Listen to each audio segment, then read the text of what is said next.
Welcome back to the channel for the 500 and I think we're like almost 600 videos in. So for the 600th time, welcome back to the YouTube channel.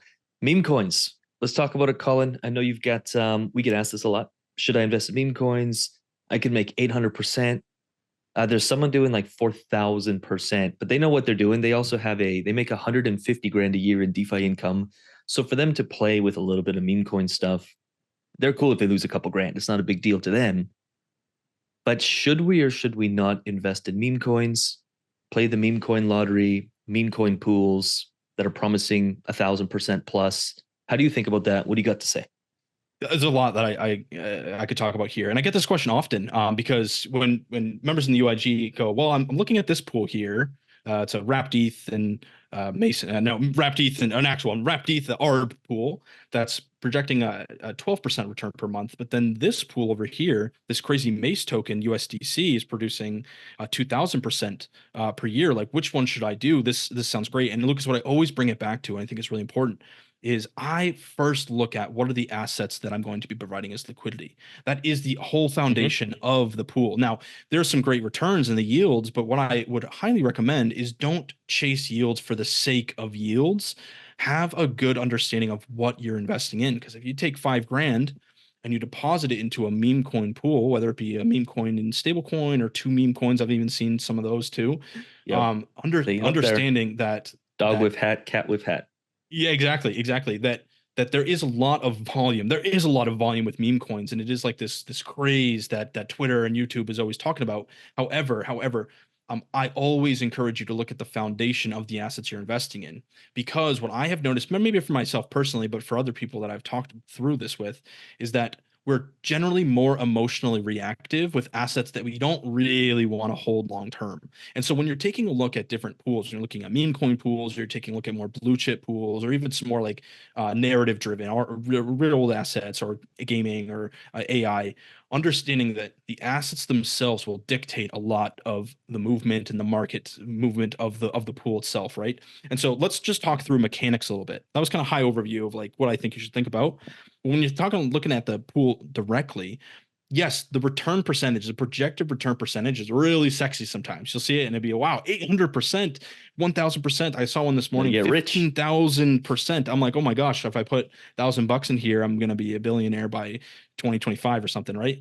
However, we need to understand that volume is a direct, or the returns, excuse me, the returns are a direct correlation to the volume. And so if a meme coin goes crazy for 24 hours, but then volume falls drastically after that, the return percentage that it's projecting is based on previous action. It's looking at the past uh, volume history and it's projecting, okay, yeah, you should be expecting around 2000% APR. But if that meme coin, let's just say, if that meme coin loses interest, and this is why I wanted to bring this up, because it's all based on hype. It's all based on how much does the community want that. And so if at any point that meme coin Mm-hmm. doesn't attract new money or new viewers or more swapping back and forth, that return percentage is not going to stay there. So that's one thing I should mention, because I've had a few conversations with the OG. These are not fixed rates. These are completely variable based on the volume. And so Minute what by I minute, really. notice, yeah, minute by minute. And so what I've noticed is that more blue chip pools are more consistent with volume. And so you can have an expectation of, yeah, I can be this in this for a few months or Mm-hmm. weeks or months There's and have people a who've been in consistent stuff for a return over year. time. Definitely. Absolutely. We were just saying the other day, it's a microcap token, but been in a Sol and Neon pool for 4 months. Like, Yeah. you can very much do that with meme coin pools. It's more like trading, in my opinion. It's more like Yeah. trading, and less on, I'm in this for a couple of months, because it is solely relying on the hype and the attraction to that specific meme coin. Now, let's dive into this a little bit deeper. If you get into a concentrated pool with these meme coins, what that means is that you are selecting the range in which you want to provide liquidity. If you're, let's say it's a meme coin and a stable coin, if that meme coin um, goes up in value, your meme coin will then get converted into USDC, right? And so you get converted out of that meme coin that's rising in value and basically selling it on the way up. That's fine, right?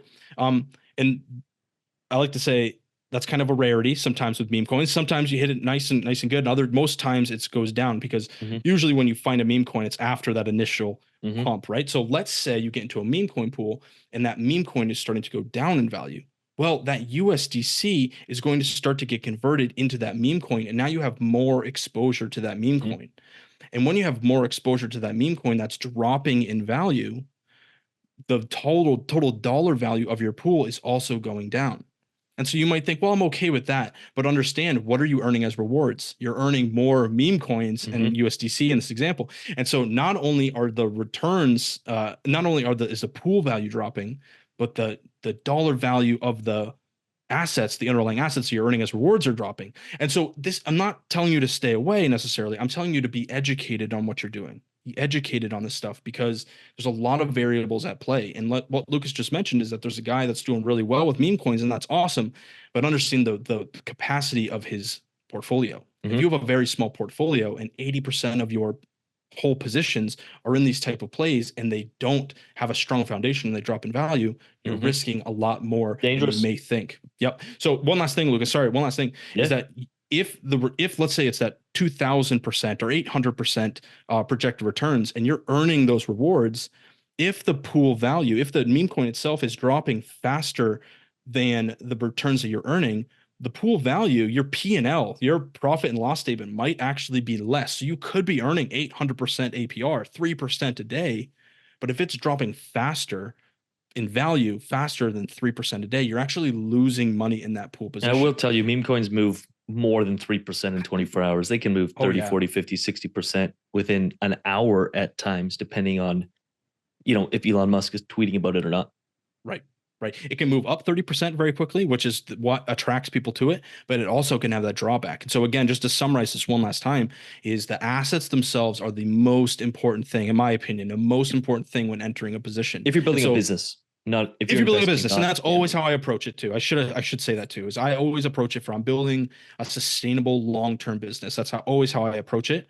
For those who want to trade and make a quick buck, absolutely, those are great and really attractive. Just understand the risks involved. But for those of you who want to build a nice sustainable business, it's great to have it as a small percentage of your portfolio. Lucas, I use a metaphor of Mario Kart. I don't know if I've ever talked about this on the YouTube channel, but very Let's go. quickly, um, Mario Kart, for you to get around the race, for you to finish the race, you have to have your finger on the accelerator, right? You have to have your foot down so that you're driving around the track.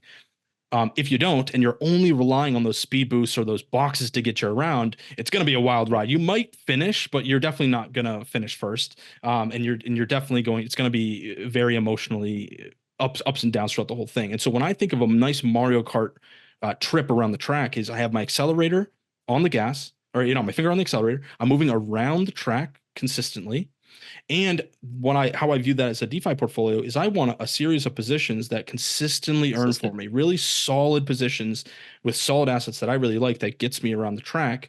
And occasionally you might find one of those boxes, a little speed boosts, those little nitros that you can take that will help speed you around. And so when I'm thinking about Mario Kart as a DeFi business, is I have a nice, consistent month over month business rolling. But if I find a position that I have a little extra cash or some rewards on the sidelines that I want to inject and use that nitros and use that boost, absolutely you can do so. Just understand that relying on those boosts Mhm. is going Mhm. to put you into a nice emotional roller coaster that I personally wouldn't want to endure if I'm trying to build a sustainable business. So, Lucas, I know Isn't that was a Mario Kart lot, but Mario Kart had those little bananas that you go and then you yes, spin out for a bit, right? So I mean, right, not all right. the speed boosts and not all the boxes you touch will be beneficial, but if you have a consistent around the track and you hit one or two bananas or whatever they put on the stupid racetrack, then you can still win the race if you've been consistent. And meme coins are kind of like that. They might be a speed boost or they might be a little That's a great. banana I'm Mario adding Kart. that to the repertoire, Lucas. Thank I you for like that. that. Yeah, exactly. So I yeah, did I'm play Mario always approaching 64 it. way back in the day. There you go on the thing. Yeah. Always can always approach it as I'm building a sustainable business. The meme coin pools have a time and place for it, absolutely. Just relying on them to build that business is a really rocky road that I Love it. wouldn't necessarily recommend. What do y'all think? I know some of y'all watching this are probably all about the meme coins. If you zoom out far enough, are you ahead or behind because of meme coins? Have they been a banana or a speed boost? Is a really good question to ask. I'd be curious Like for that. those watching. If you'd like more conversations like this, subscribe to the channel, like this video. And what I will do is if you want to dive deeper in on this content, we're almost 600 videos in on this YouTube channel. We'll leave 4 videos in the 4 corners of your screen, all around sustainable, building a DeFi portfolio, treating it like a business, sustainable returns, thinking long term, zooming out. Check those videos out. And with that said, we'll see you next.